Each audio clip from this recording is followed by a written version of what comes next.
Welcome to Loveshack Entertainment, and today, whoo, it is warm in here, folks, because we are bringing you a Volcanic deck profile, July/August 2015, and we are really excited about it because people have been asking to do some more competitive deck profiles and get some more deck profiles out there, so we got the stuff to put a Volcanic deck together, and the one thing I do want to preface before I go through this deck is that it is actually Ben's deck, not mine, so the fact that he only has 2 ultimate rare Volcanic shells and 1 gross common one is not to fall on my shoulders. Now, for those of you unfamiliar with Volcanics, they were released originally in Force of the Breaker, and they got some minimal support along the way, but basically all of their stuff was in Force of the Breaker until they got Blaze Accelerator Reload, in Secrets of Eternity, which kind of helped the deck to become actually competitive. So, let's go through the deck real quick, and I'll talk about some stuff along the way that needs to be talked about, but I don't want to make these videos too long, so let's jump right in, starting with the monsters. There are 3 Volcanic Rocket. Now, Volcanic Rocket is when it's normal summon, flip summon, or special summon, you can add 1 Blaze Accelerator card from your deck or graveyard to your hand. So, you don't play the actual Blaze Accelerator in the deck, but the trap card actually counts as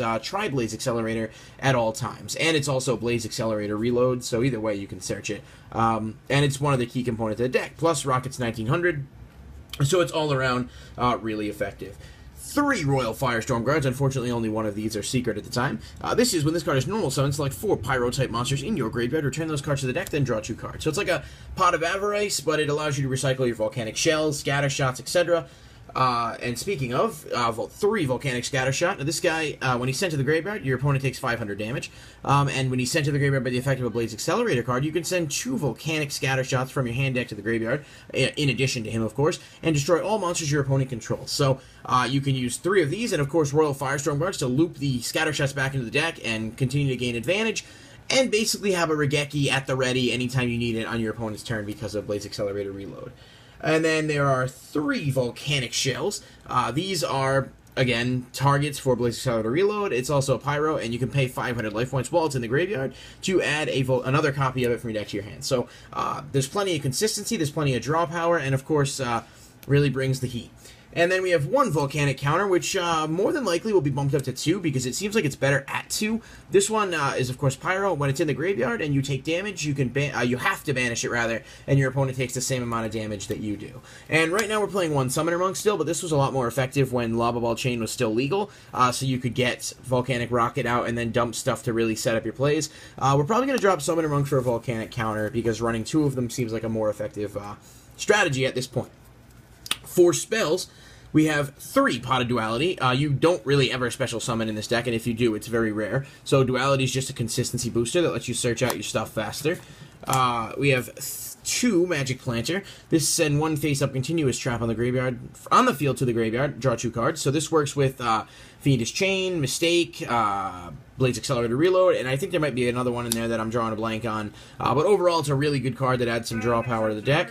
And I think a Ghost in the Room just told me Vanity's Emptiness also works for that. So all sorts of combos you can use with Magic Planter that really enable you to keep some consistency in your hands, of course. 2 MST. The only thing this deck really worries about is like Dimensional Fissure and Macrocosmos, but it is obviously really devastating to the deck, so you want to have outs to it, but you don't need to main 3 MST or anything like that because you're pretty good with what you have. 1 Wildfire, which is essentially actually just another copy of Dark Hole, but you can only activate it when you have a Blaze Accelerator card on the field. So it nukes all monsters on the field, it's a quick play, and then you summon a Wildfire token with 1,000 attack points. So it basically just keeps you another way to clear your opponent's field, and, you know, you never really have a lot of monsters out anyway, so it's not something you have to worry about. 1 Foolish Burial. 1 Dark Hole, because again you have the Wildfire, so you don't really need 2. 1 Regeki, and that's going to do it for the spells. A couple noticeable things that may be missing from here be like Book of Moon. It's not really necessary in the build. You don't have a lot of monsters out, and you can get over your opponent's field without having to worry about too much, so that's basically just not necessary. But with what you got there, it's good. You could test out, you know, if you wanted to play 2 Dark Hole, you could instead of Wildfire, because it can dead draw sometimes. Being a quick play is pretty helpful, all things considered. Alright, and for the traps, triple Blaze Accelerator Reload, so this is the one I was talking about. Its name becomes Tri-Blaze Accelerator while it is in the spell and trap card zone. During either player's main phase, you can discard 1 Volcanic card, draw 1 card, and then, of course, You can use the effect of Blaze Accelerator once per turn, and then during the main phase, if it is in the graveyard, you can banish it, send one Volcanic card from your deck to the graveyard. So this can instantly trigger Scatter Shot on your opponent's turn, so even if they do MST it, you can still banish it and then mill a Scatter Shot from your deck. So it actually is a very, very powerful card, and of course Rocket can search it from the graveyard. There's plenty of ways to recycle it, so it's just all around really good. 3 Fiendish Chain, obviously better than Breakthrough Skill in this deck, especially due to interactions with Magic Planter and stuff. Negates effects, stops attacks, and just allows you to play a much stronger control game with your opponent. And again, like I said, Magic Planter, once you've already used this up, you can still, get some pluses off of it. Triple Reckless Greed, which are kind of a gross rarity as well, but again, not my fault. This is draw 2 cards, just skip your next draw phases. Every turn you can search your deck, and you have so much draw power, Blaze Accelerator, Reload, and others, that it doesn't hurt you in any way to play it, and it really just adds some extra speed to the deck. And then we've got 1 Jar of Avarice. I don't think I really need to explain why this is good in here. It's obviously a slower card than its predecessor, Pot of Avarice, but it works really well because it's chainable, and you put your scatter shots back in grave, but you can also put, reloads back in grave, Magic Planners, Fiendish Chain, stuff like that. 1 Mistake, which we're going to bump up to 2. It's just we don't have a second copy of it at the moment, but I would definitely play 2 if you can get your hands on them. Neither player can add a card from index to the hand. Mistaken Arrest, which comes out in Clash of Rebellions, is also another cool card, but it's not a continuous trap, so it's not really worth playing in here, because this card synergizes with the deck better. And then 1 Compulse, 1 Bottomless, 1 Vanities, 1 Ring of Destruction.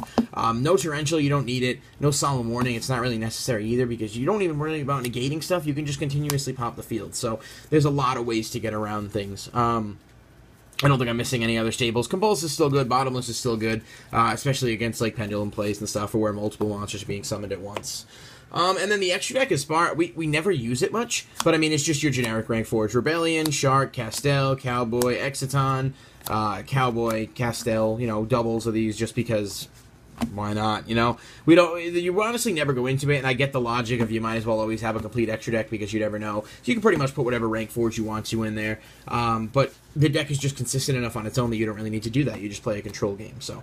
Honestly, it's a really fun deck, and it's a powerful deck. I think it's got a good shot to win Worlds, just because it's one of the few decks where stuff is legal in both OCG and TCG, so there's a chance it might actually do something.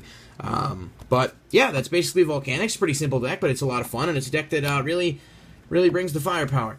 And just for the record, if you guys have your own Volcanic builds, want to tell us why it's bad, want to tell us why it's good, whatever, want to tell us you're the first one to comment, drop a comment down below in the comment section, or click the Ultra Ball in the bottom right-hand corner to subscribe for more awesome Pokemon, Yu-Gi-Oh! And other TCG and other videos. And until next time, I will see you right here at Loveshack Entertainment.